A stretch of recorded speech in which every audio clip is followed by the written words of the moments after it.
Hey everybody, what's going on? I've actually been meaning to make this video for a while now. I've had my Rift S for about a month or two. It's kind of difficult to record on this thing, so I've been avoiding making videos with it, but uh, I decided to just kind of just go with it. It's kind of a poor video. Some people are able to like stretch the display all the way out and make it kind of look like a normal video. So this is a really like wide field of view, so I have it scrunched up like this. That's why you see the black bars. It doesn't look like this when you actually have the headset on, so don't worry about that. Uh, so overall impressions, if you haven't tried VR at all yet, flight simulator or not, it's a pretty fantastic experience. It really feels like you're in the cockpit. It feels like you're flying. If you do barrel rolls too fast, you'll probably get motion sickness. It happens to me even, and I'm not even very susceptible to motion sickness. Uh, Everything is scaled to a pretty realistic perspective. What I mean by that is when you're sitting in the cockpit, you know, the controls in front of you, the dashboard in front of you, the heads-up display, all of the space and sky above you all look pretty real. Um, you know, if you look behind you and you see your flaps, your rudders, the whole plane is enormous. It looks really big.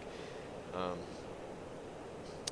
it really tricks your brain. It's very strange how it works this way.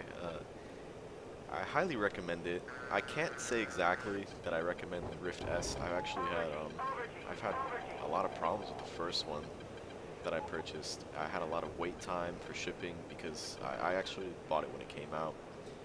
I don't think you should buy any electronic as soon as it comes out, personally, but I couldn't contain the excitement, so I went against my own rules, bought it, proved myself right that I shouldn't buy any electronics as soon as they come out. I waited over a week to ship my Rift S back to Newegg. Waited about another 4 or 5 days for my replacement to come back while everybody else is already playing their Rift and having fun in VR. So I don't know if I can recommend the Rift S, honestly. What I can recommend about it is that it's $499, so it's a very budget-friendly VR headset. So some of these other headsets like the Vive Pro, you know, with the external sensors and everything you might want, can run almost up to $1,000. Right now, the Rift S has the highest resolution in the $1,000 and under headset range. Soon, later this year, in 2019, we're going to have the Valve Index, which should run about just about $1,000 for the whole setup. In my opinion, depending when you watch this video, I would probably look towards that option instead. I certainly would.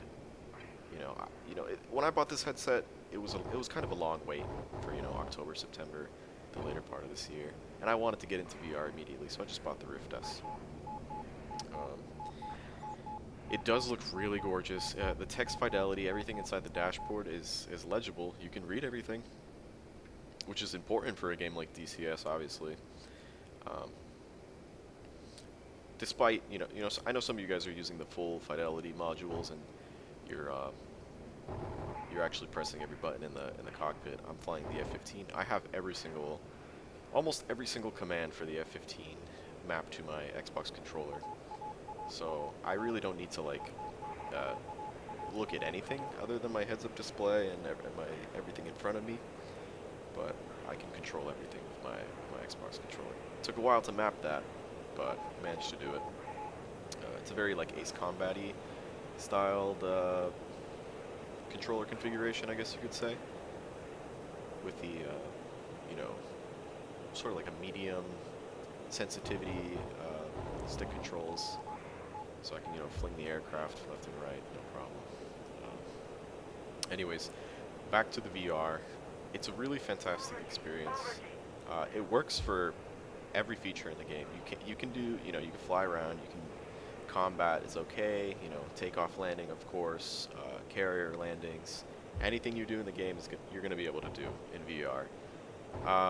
The only thing I would probably question is if you're using a HOTAS, is are you able to hit every button on your HOTAS or your whole controller setup, whatever you're using, without being able to look at it? Because you have to remember that you're going to have this headset on, and you're not going to be, you know, taking it on and off to be able to press one button on your keyboard. You want to be able to have everything mapped, and you want to be able to control your entire aircraft without needing to take your headset off. You can use the actual controllers that come with your VR headset, such as I'm looking at mine right now. The Oculus Rift S came with 2 controllers. You can actually use those in the game.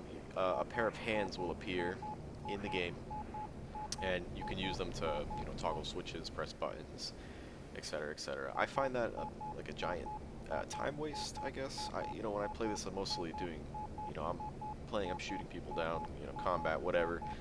So everything's kind of fast-paced for me, so I don't really have time to be pressing buttons, you know, virtually. But I understand some people, you know, they take things a little more slowly, and they would like to do stuff like that. So you can, you know, you'll have your hands, but you're going to be carrying the controller. So, you know, keep that in mind. You're going to have a HOTAS, you got a controller in your hand.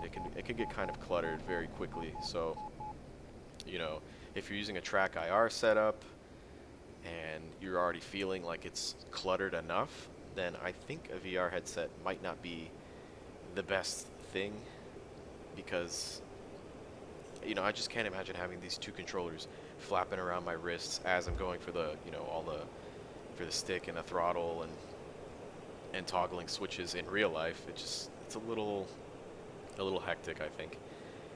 So I have no problem using the Xbox controller. You know, a lot of people argue, oh, it's not realistic, whatever. I really don't care. It doesn't bother me one bit. I can use an Xbox controller and not feel like I'm missing out on anything.